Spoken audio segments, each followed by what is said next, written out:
Hi hello friends, ನಾನು ನಿಮ್ಮ ಆಲಿನ್ ವಂಸಿಕೆ. Kantara chapter 1 ಕರ್ನಾಟಕದ ಕನ್ನಡಿಗರ ಹೆಮ್ಮೆಯ ಸಿನಿಮಾ.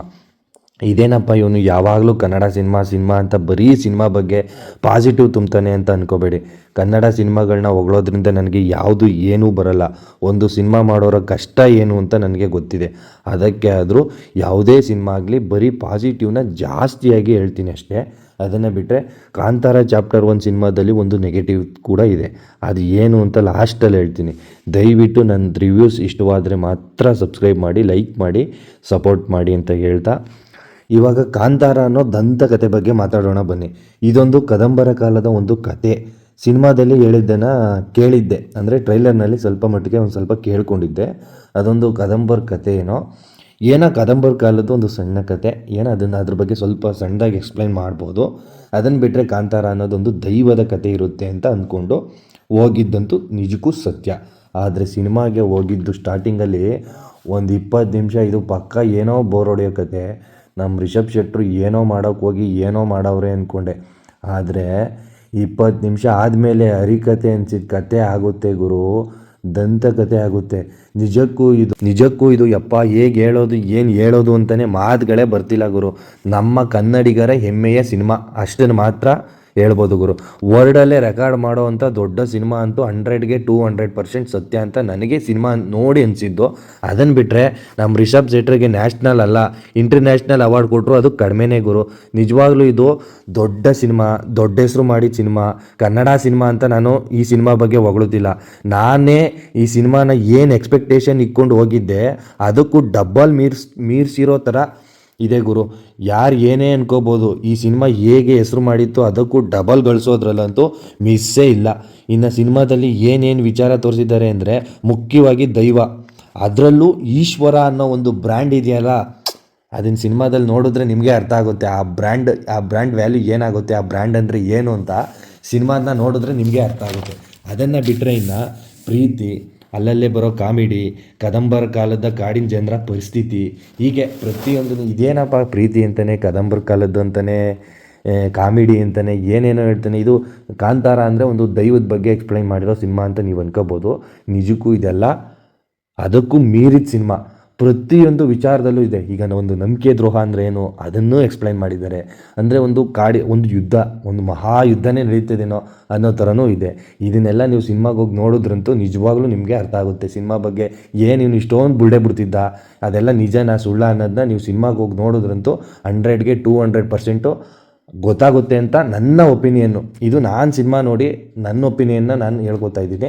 ಅದನ್ನು ಬಿಟ್ಟರೆ ಈಗ ಬೇರೆಯವ್ರಿಗೆ ಬೇರೆ ಥರ ಏನು ಅನಿಸಿದ್ರೂ ಪರವಾಗಿಲ್ಲ ಗುರು. ನನಗನ್ಸಿದ್ದನ್ನ ನಾನು ಡೈರೆಕ್ಟಾಗಿ ಹೇಳ್ಕೊತಾ ಇದ್ದೀನಿ ಅಷ್ಟೇ. ಇನ್ನು ಸಿನಿಮಾ ಕತೆ ಬಗ್ಗೆ ಇನ್ನೂ ಏನೂ ಎಕ್ಸ್ಪ್ಲೈನ್ ಮಾಡೋ ಅವಶ್ಯಕತೆ ಇಲ್ಲ.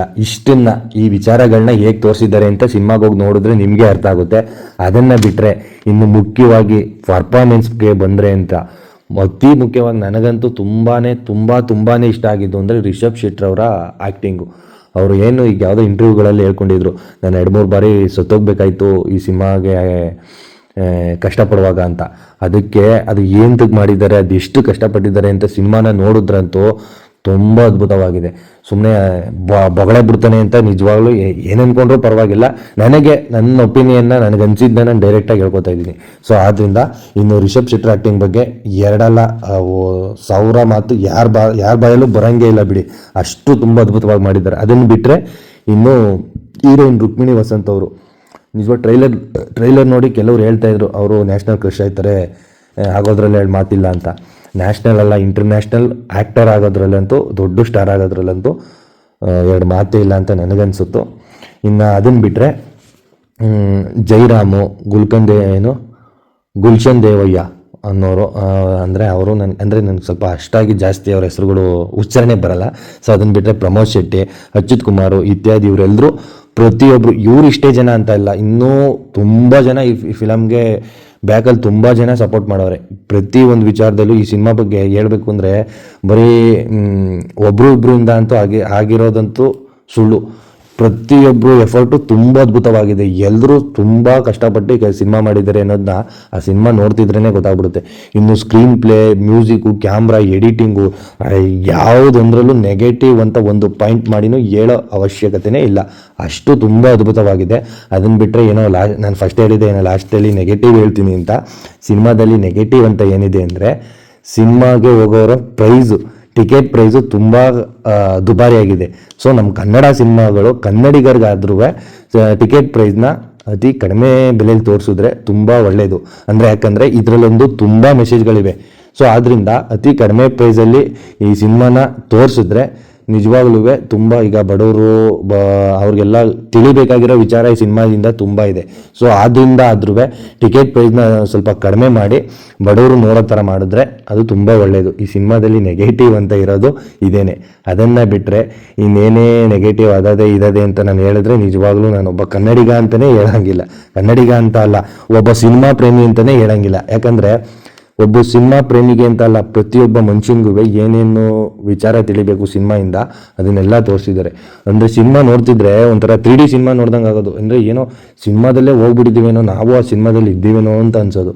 ಅಷ್ಟು ಚೆನ್ನಾಗಿದೆ ನಿಜವಾಗ್ಲೂ. ಸಿನಿಮಾ ಹೇಗೆ ಕಳೀತು, ಹೇಗೆ ಮುಗೀತು ಅಂತಲೇ ಗೊತ್ತಾಗಲಿಲ್ಲ, ಅಷ್ಟು ಚೆನ್ನಾಗಿತ್ತು.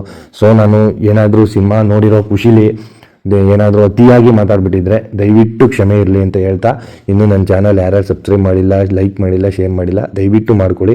ನನ್ನ ರಿವ್ಯೂಗಳು ಇಷ್ಟ ಆದರೆ, ನಾನು ಇನ್ನೂ ಸ್ವಲ್ಪ ಕಲಿಬೇಕಾದವನು. ಸೊ ಪ್ರತಿಯೊಂದು ವಿಚಾರನೂ ಕಲ್ತ್ಕೊಂಡು ಮಾತಾಡ್ತೀನಿ. ಸೊ ಏನಾದರೂ ತಪ್ಪಿದ್ರೆ ಕ್ಷಮೆ ಇರಲಿ ಅಂತ ಹೇಳ್ತಾ ನನ್ನ ಮಾತನ್ನ ಮುಗಿಸ್ತೀನಿ. ನಮಸ್ಕಾರ.